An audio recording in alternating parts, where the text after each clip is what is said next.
Oh wow, that was like an awkward level of pause. It's like I see him. So for you guys who don't know, like even though when we're in StreamYard and stuff, like you're just seeing my screen, but I see him underneath goofing off in his like grayed out mode, and I'm like, what are you doing? What am I doing? Good morning to another Wake Up and Deliver, episode 30. Ready to rock and roll. As always, you got John and myself, action packed and spontaneous. As we were discussing what we should talk about, we said spontaneous. There's always stuff to talk about. There's always, Jesus, there's so much news going on. We can go from anything to everything.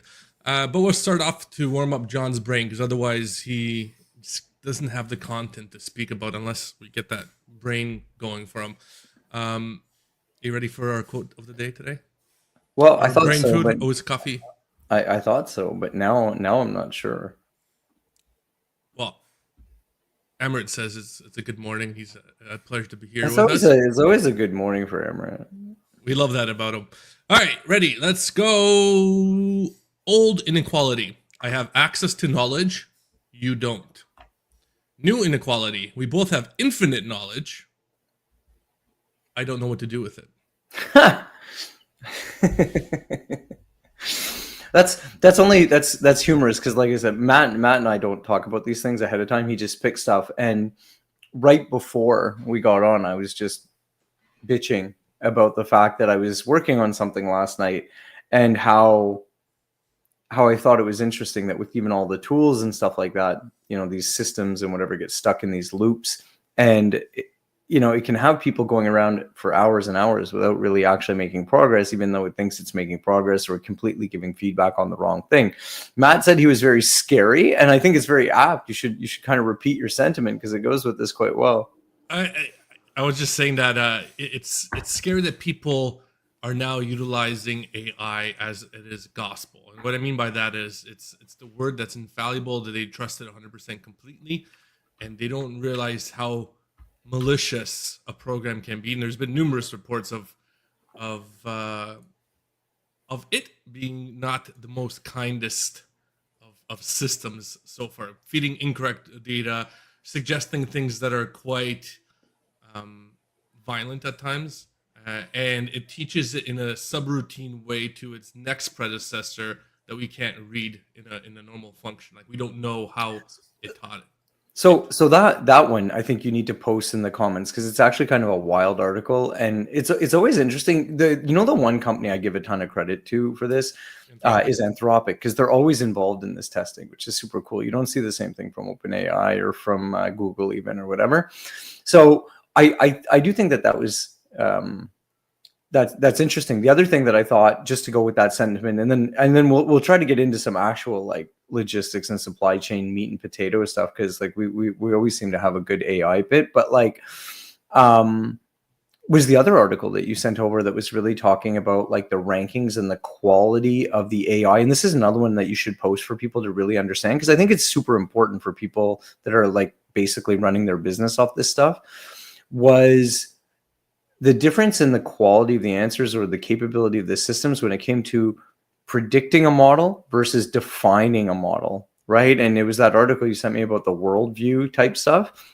And basically what it was saying was that, of course, the AI is really good when it has canned data, canned information. You're asking like well-established processes because it just focuses on what's the next best token. And, there's a high probability of it being right. Like that's how the systems are there.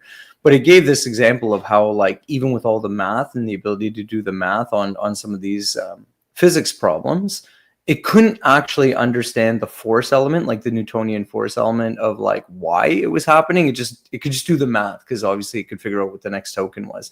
So I think that that's really interesting because everybody is trying to run their business on AI. Everyone's trying to say that like, oh, it's like the easy button, into your point, just believing the answers.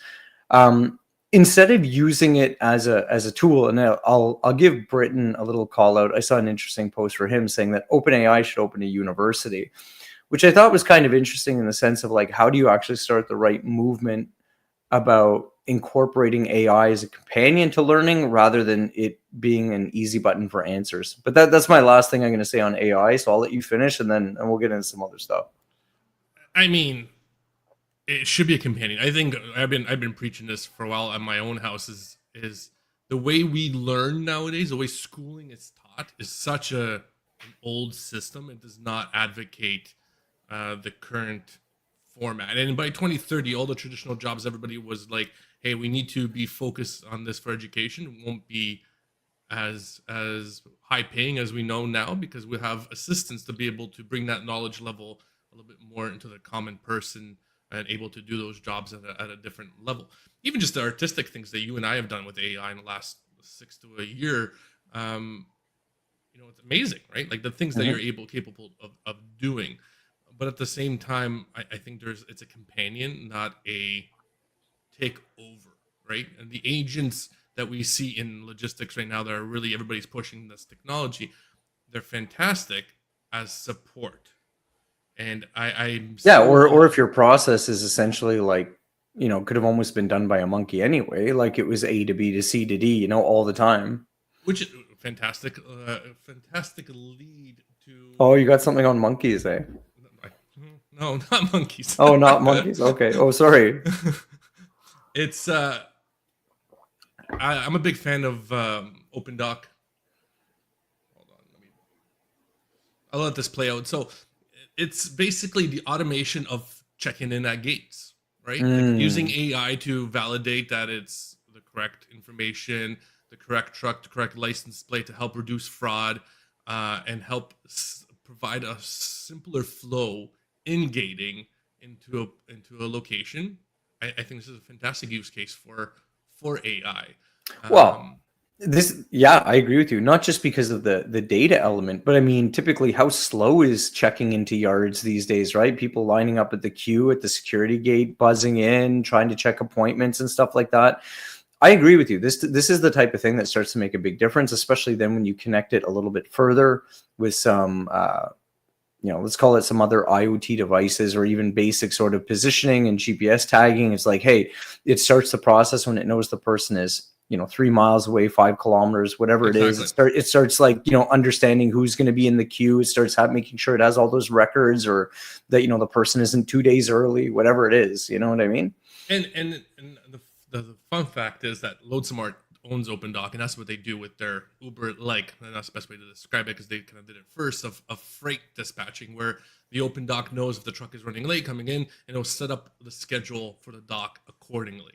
And that's where I think a lot of those support cases are useful, helping reduce that pressure on the logistics aspect when we're talking about AI in our industry.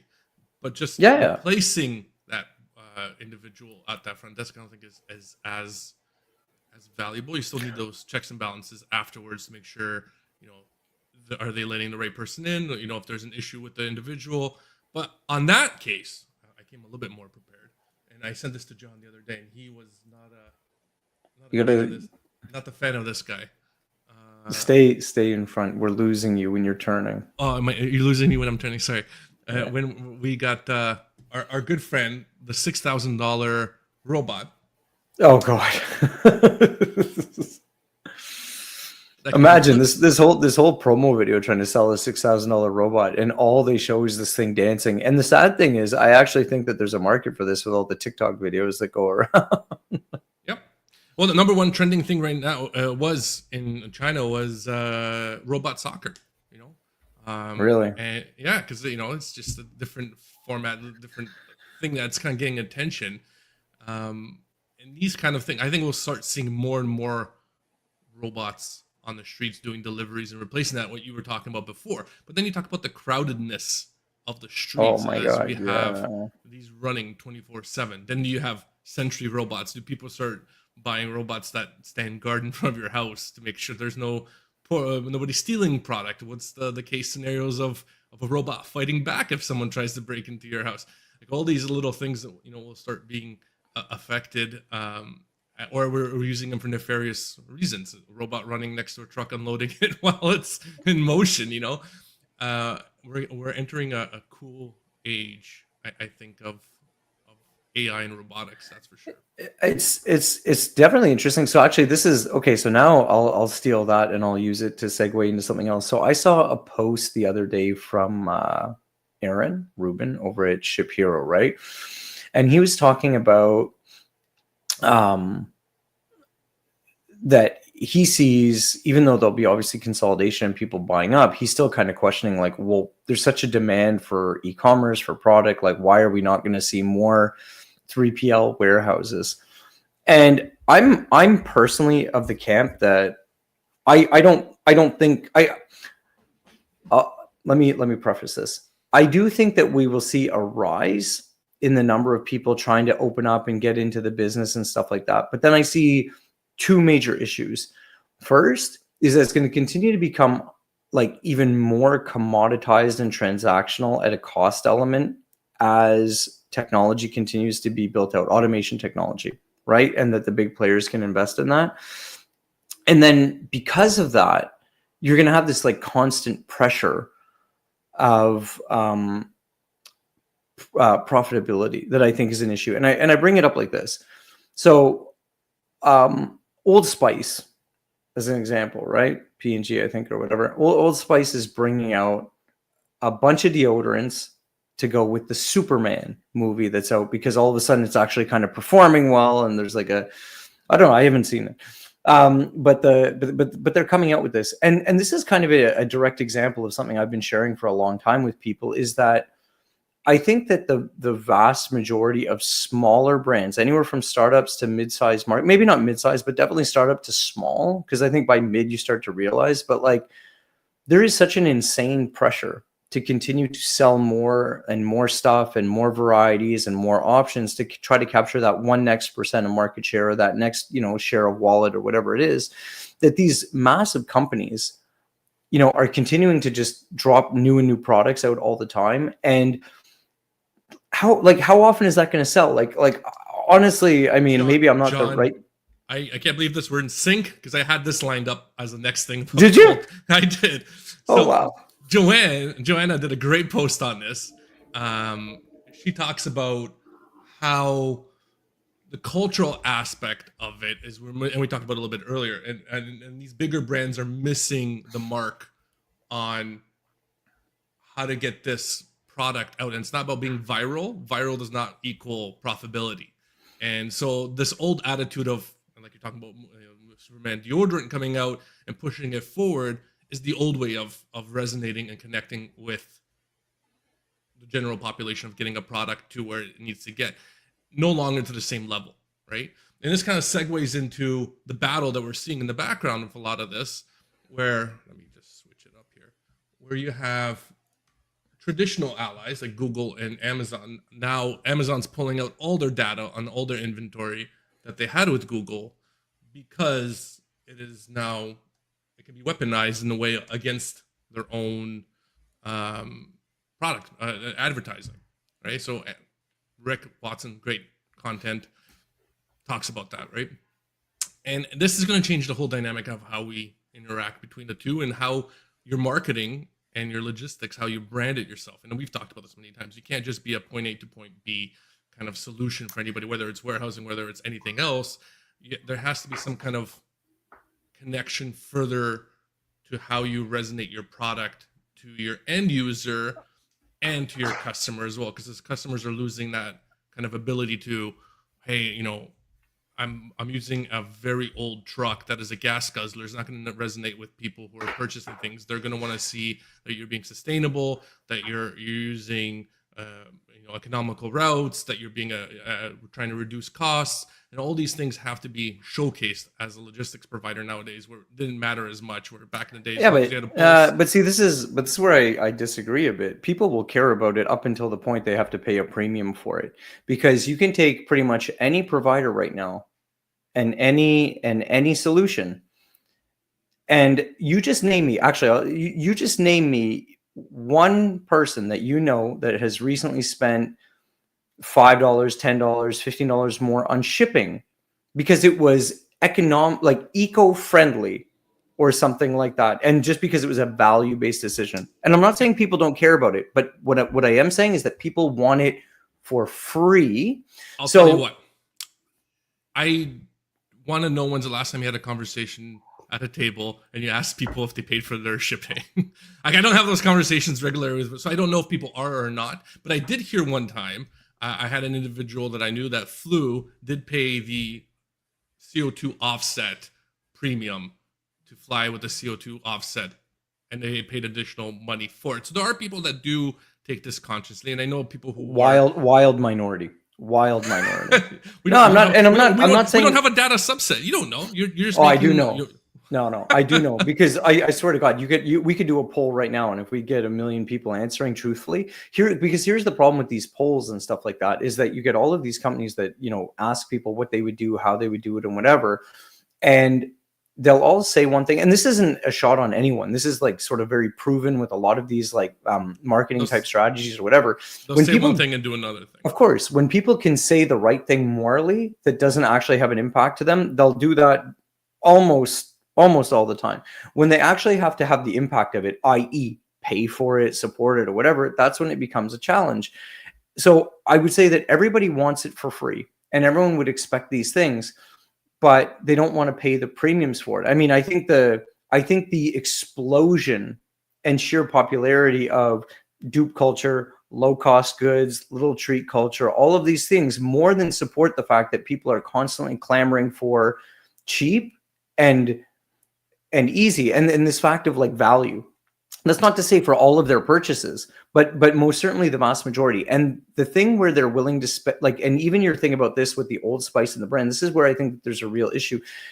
All brands need to really understand the difference between how the consumer will perceive any of their services or any of their products as either experiential or transactional.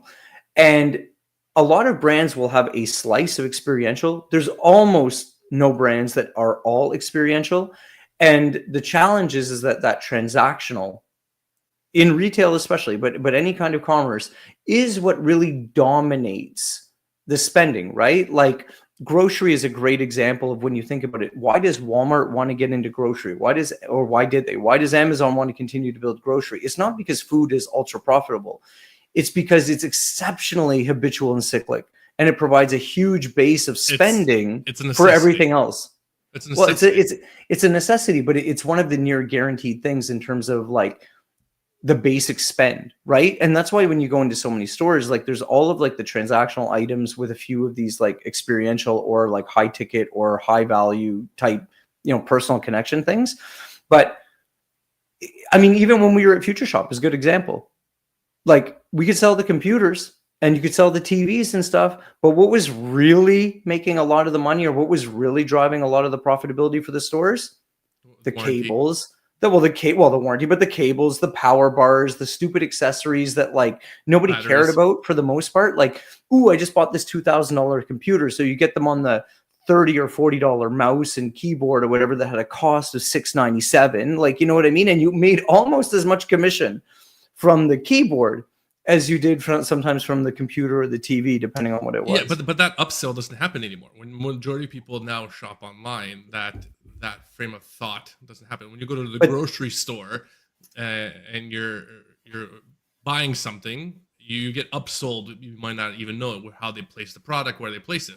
When you start purchasing online, a lot of that tendency goes away. And people move away from that transactional. Great example. No, they don't though. That's the problem, is that online is starting to eat transactional sales. Transactional sales used to be dominated pretty much just by brick and mortar retail, because like who wanted to ship the Bic pen? Nobody. But like now you can. Like I could go on Amazon right now and buy one pen. I have it shipped to my door. No word of a lie. You know what I have coming today? This is how stupid it is. And this is not a pen. Like dog food, like whatever you like to close the lid, you can buy these removable lids. Imagine, I tried to check the dollar store, I tried to check Walmart, I tried to check like PetSmart and all of these places. Nobody.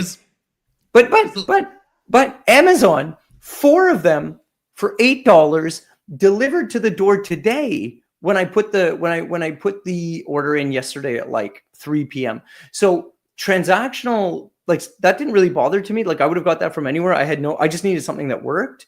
And like literally the best solution for that became a transactional, like direct delivery purchase. And that is insane these days. And that's really what's been happening in e-commerce for the last like 5-6 years. Yeah, because e-commerce has limitless and brick stores are limited. Yeah, in terms of, well,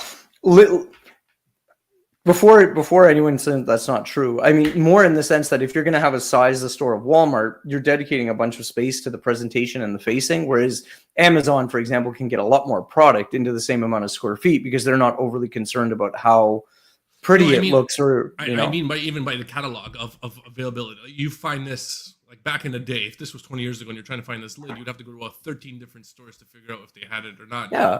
You had to have it in stock. If they didn't, you had to put a layaway on it. You had to do all this. Now you go online, you purchase it. And if it even said it was 7 days away, you'd have been like, yeah, I'm okay, because I need this thing and I don't need it right away. Yeah. I agree that the choice is optional. It is obviously so broad, but that's the thing as well, is that, like, you know, sort of what Amazon has done more than anyone else. Now you have these other marketplaces like whatever. Actually, I got a really cool thing to bring up next.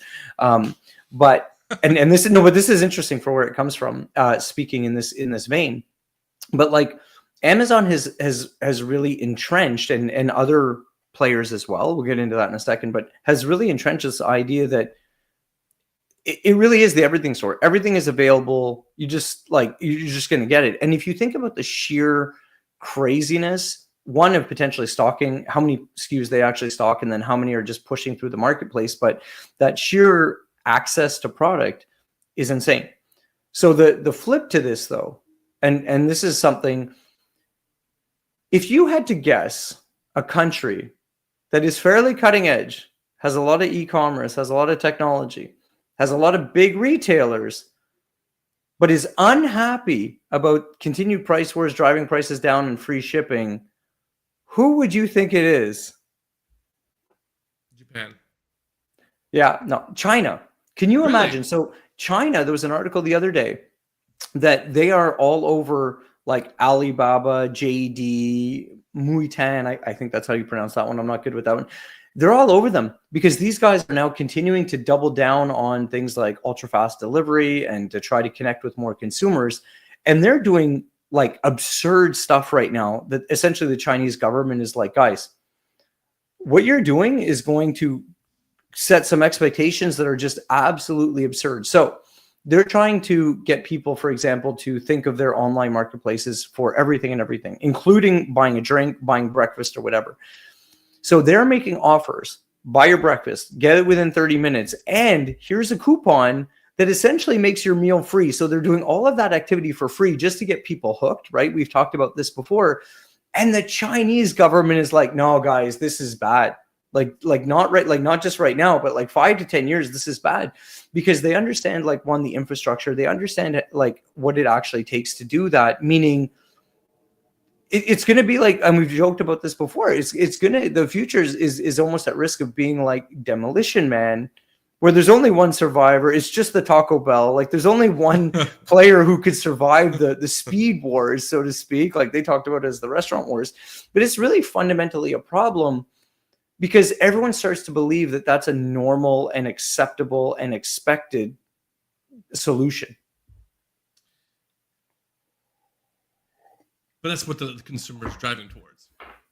Well, I mean, I think it's irresponsible if you think about it, because what is any consumer going to want, right? At the most fundamental level, no matter what your offer is, you are going to have the most success if you can communicate and provide the highest value to them. So if I give you $1, my best deal is going to be from whatever's I can get the most stuff back or the most benefit to me for that $1.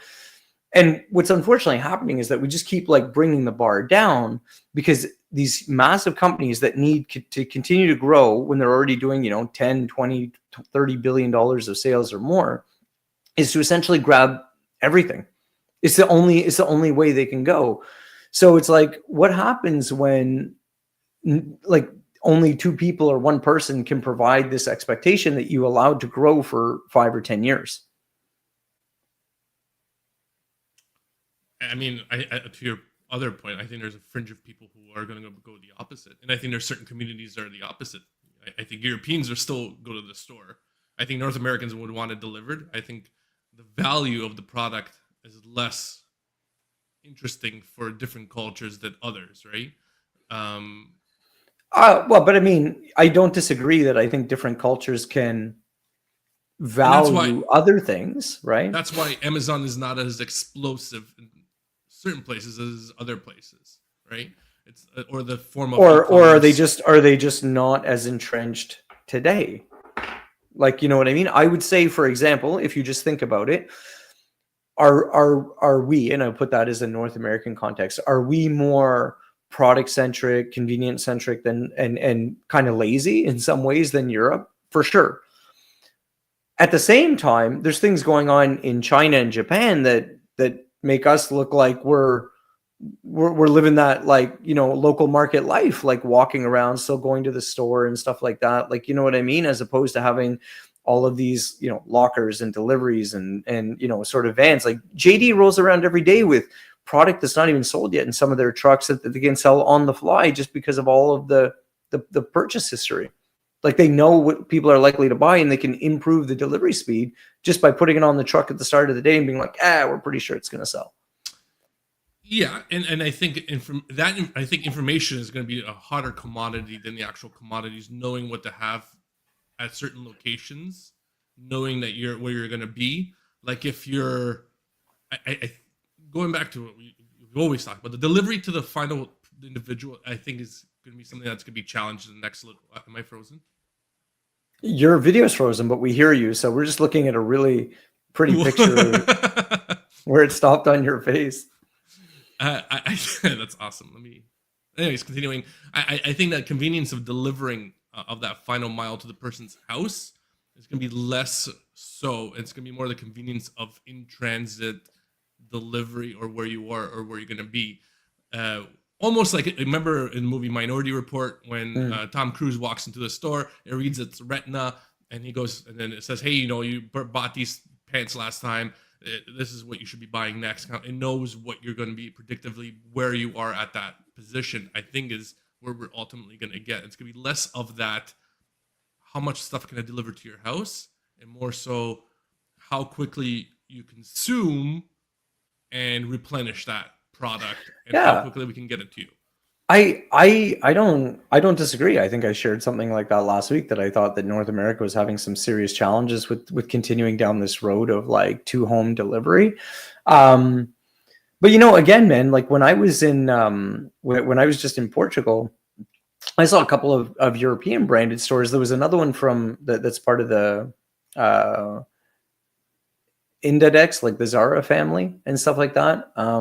Bershka, I think it was called. That was essentially like just like another player in the H&M, Zara, garage type space, but they were even like lower cost. They had a very specific focus to, you know, their audience. It was just really interesting to see, you know, more product, like big stores, more product, more SKUs, more turnover.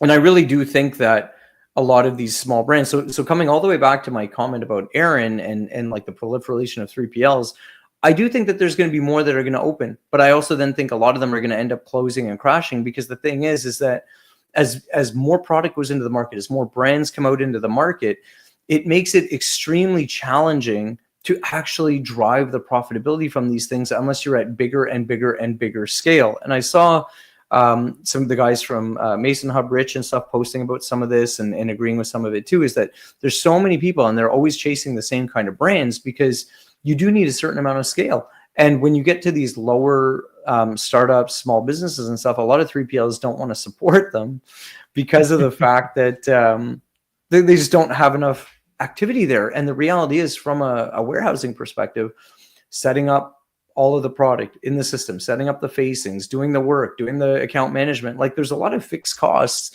that apply regardless of your level of volume. So it's very interesting to see. And a lot of brands can't afford what it's going to take for the 3PLs to be profitable. That's the other real problematic thing. My camera was overheating, and it shut down. I sit it on top of my router so I can get it face level, and the router's too hot. Oh my God. A router these days is bad. Those things are like little hot boxes. You can't be doing that. I'm serious. I don't even touch mine. They're like, I don't even know if you can see it. It's kind of like back Where there. am I going? This one. Yeah. Yeah, it was funny too when I first moved into this house. That router, there it is. That router here, Yeah. right there. That router there, and my internet. I had fiber internet, 3 gigs, and then like this router. And my internet was so bad when I first moved in; it was all over the place. I don't know why. Anyways, it stabilized, but that thing was expensive. But it's been pretty stable since. It's like really just rocks now. I got a Bell one. You know, Oh, supposed to do wow. what it's supposed to do, and Do you know where my Bell one is? Okay. It's physically plugged. No, it's physically plugged downstairs with the Wi-Fi off, and that one runs everything. Oh, does it? Yeah. I got. Anyways, long story. I was agreeing with you. I was nodding my head. Oh, I know.